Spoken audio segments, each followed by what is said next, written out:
By 8:31, a Minneapolis police officer in a regular uniform with no helmet, no SWAT gear, ran into the church and was met by a parishioner who directed him towards where the gunman had been. The parishioner later told me that was the first time that he, the children, and others there had any sense that they might be safe and survive. During the processing of the scene at Annunciation Church yesterday, 3 shotgun shells were recovered, along with approximately 116 rifle rounds. 1 live round was recovered from a handgun that appears to have malfunctioned as the shooter attempted to use it and became stuck in the chamber. There were 4 search warrants that were executed yesterday. 1 at the church, the others were executed at residences believed to be associated with the shooter. One of those residences was in the city of Minneapolis, a second one was in Richfield, and a third one was in St. Louis Park, which are both bordering municipalities. Additional evidence was recovered as a result of these warrants. Literally hundreds of pieces of evidence have been recovered thus far, which include electronic devices that will be further searched and processed.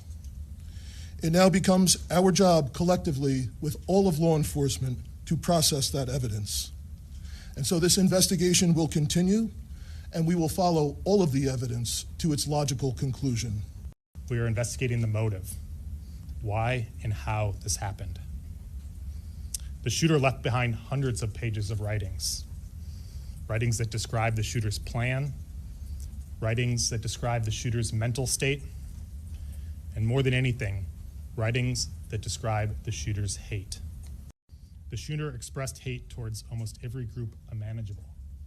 There appears to be only one group that the shooter didn't hate, one group of people who the shooter admired. The group were the school shooters and mass murderers that are notorious in this country. More than anything, the shooter wanted to kill children, defenseless children. The shooter was obsessed with the idea of killing children. The shooter saw the attack as a way to target our most vulnerable among us while they were at their most vulnerable at school and at church. I won't dignify the shooter's words by repeating them. They are horrific and vile. But in short, the shooter wanted to watch children suffer. Certainly, there's evidence of hate.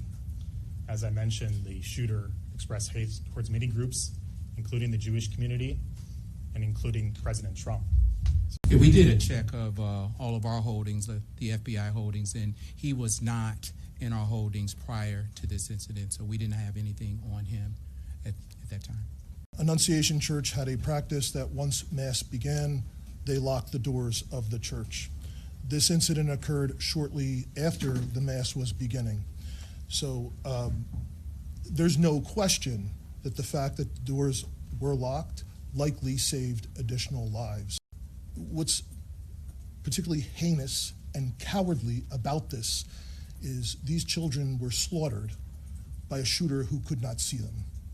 He was standing outside of the building, firing through very narrow church windows on the level where they would line up with the pews. And even ultimately, when he got to the rear of the church, was an entryway that's basically all glass, and fired out the window where a person could walk in, ultimately did not walk in. So the question was the connection of the shooter to the church and school. We do know that the shooter did attend Mass there previously. The shooter did attend school, and the shooter's mother was an employee of the parish previously for some time. So obviously there is a connection between that shooter and this particular parish and this school there. So there's one additional child that was injured by gunfire that we weren't aware of at the time of the last briefing. They were transported by private vehicle to a hospital outside of the city, and the report was actually made to police after they had been treated and released. So the injuries to the children range from, in this case, as you'd call, like a graze wound from gunfire, all to, again, some very serious life-threatening injuries.